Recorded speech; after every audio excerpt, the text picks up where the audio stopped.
O tema da nossa conversa é naturalmente o lançamento do livro sobre a obra do Paulo, que tu fizeste, Daniel, e eu vou assumir aqui a posição de um leigo que leu o livro e que tem várias questões, que ficou bastante impressionado pela abrangência da investigação que tu fizeste e pela profundidade da investigação que tu fizeste para fazer o livro. E nesse processo gostava de perceber um pouco como é que tu chegaste lá, porque aquilo, tu começaste por um trabalho, começaste por ver a obra do Paulo e depois começaste com as ramificações e foste lá até ao fundo de cada uma delas para conseguir perceber de que forma é que elas influenciaram o Paulo.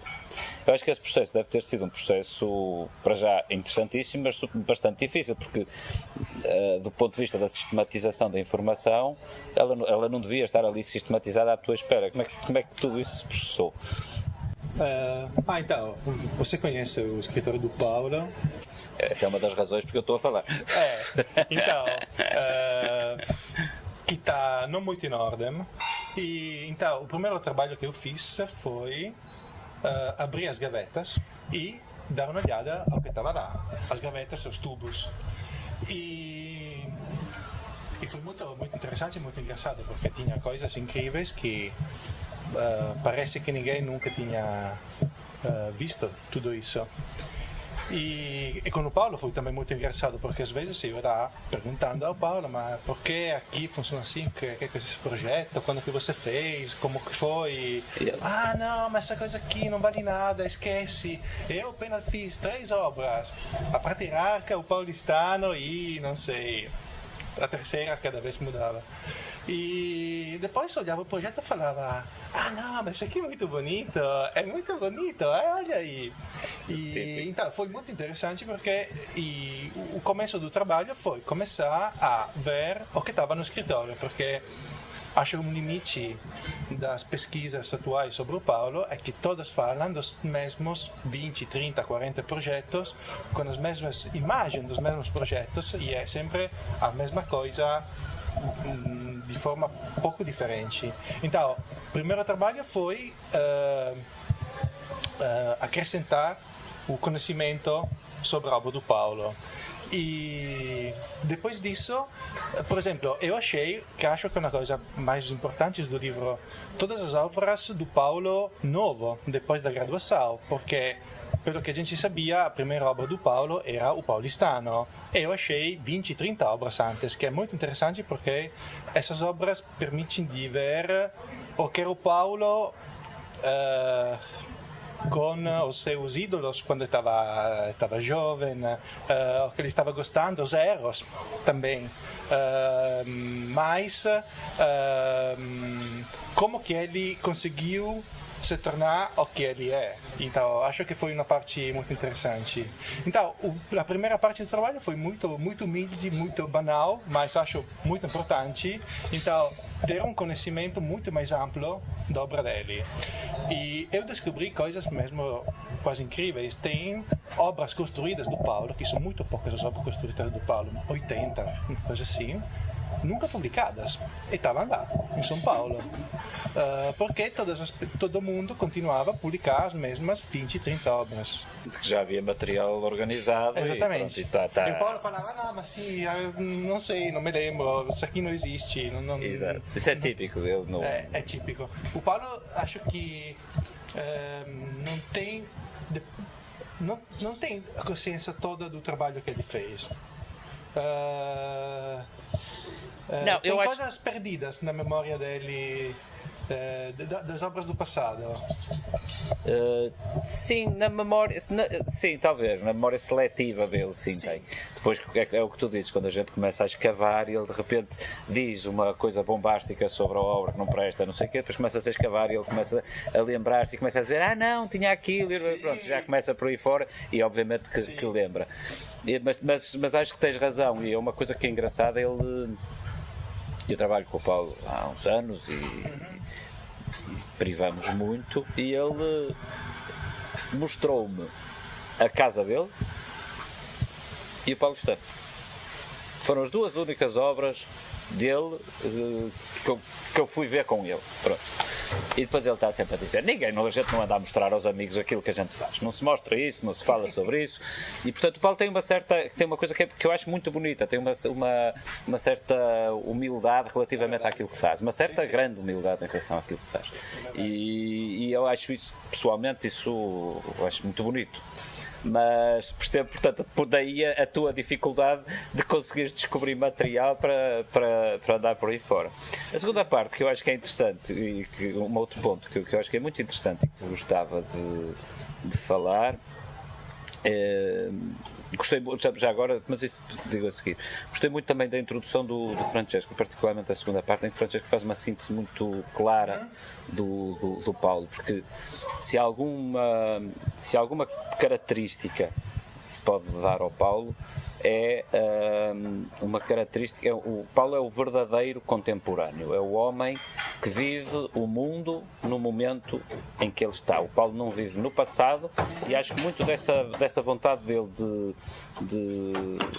não é de esquecer o passado, mas de chegar o passado para o lado, é exatamente para poder estar permanentemente a acompanhar o momento. E realmente eu acho que essa característica do Paulo, o facto de ser contemporâneo no sentido mais abrangente da palavra, é das coisas admiráveis nele. Mas uma das coisas que eu achei muita graça foi que, evidentemente, o Paulo é cognominado de tudo e mais alguma coisa, desde brutalista, seguidor do Artigas, etc.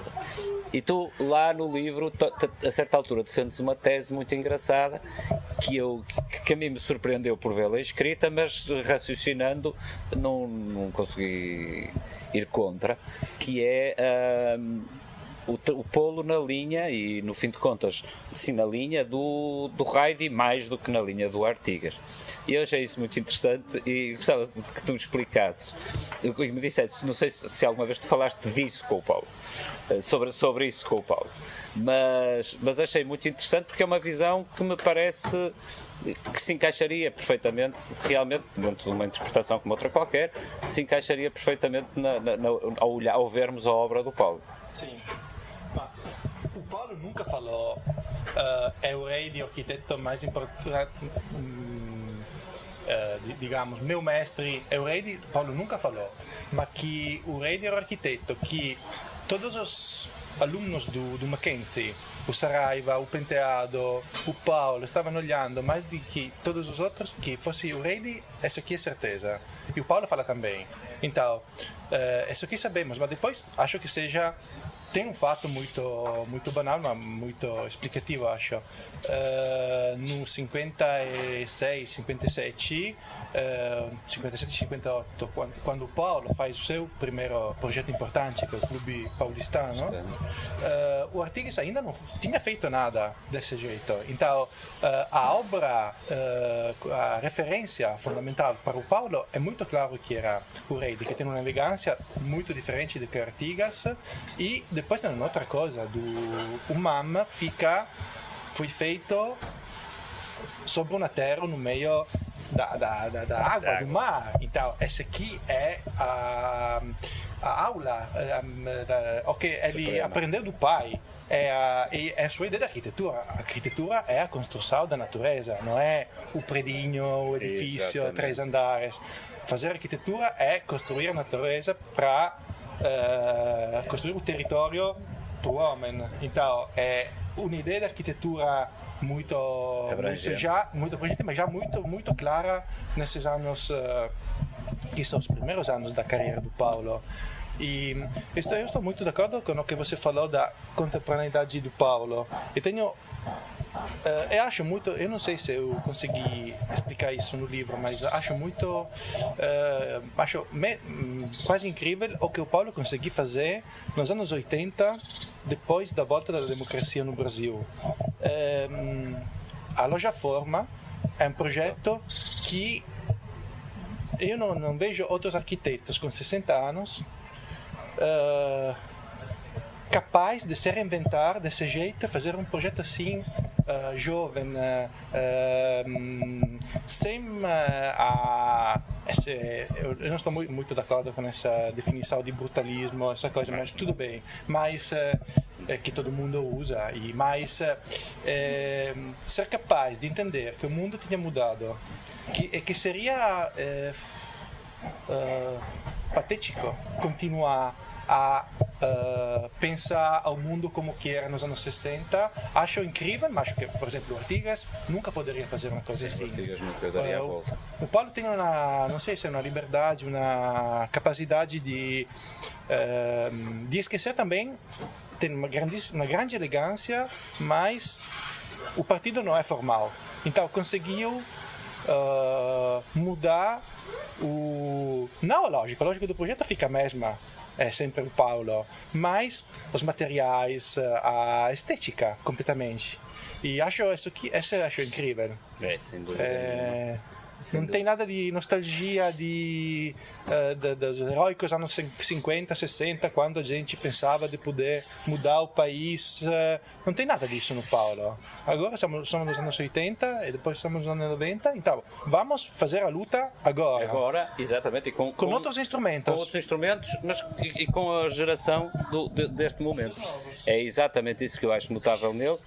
É evidente que eu julgo que aqui só acrescentando, à medida que ele vai ficando mais velho, a abrangência dele vai aumentando e, portanto, as preocupações dele vão indo mais longe ainda, o que muitas das vezes até dificulta as nossas conversas com ele, porque a gente não sequer está a conseguir perceber onde é que ele vai, onde é que aquela cabeça vai.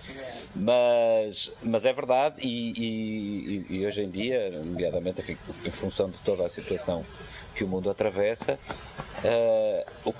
há um caráter que me parece que é sempre transversal e que faz com que e que acompanha essa contemporaneidade, que é a ética do ponto de vista daquilo que ele considera correto para o mundo, daquilo que ele, na segunda visão dele, é correto para o mundo, e essa ética está sempre presente, permanentemente presente em tudo o que ele faz, que é uma questão ideológica, é uma questão de convicção que ele consegue em cada projeto que faz transmitir para aquele projeto, e que é uma coisa dificílima, porque hoje em dia, e isso é raríssimo, porque hoje em dia há um mercado, há um cliente que está influenciado por um mercado que é o que se vê na televisão, que toda a gente vê, que é digamos uma cultura vigente e da qual ele consegue permanentemente fugir, exatamente porque nunca perde de vista as convicções que tem.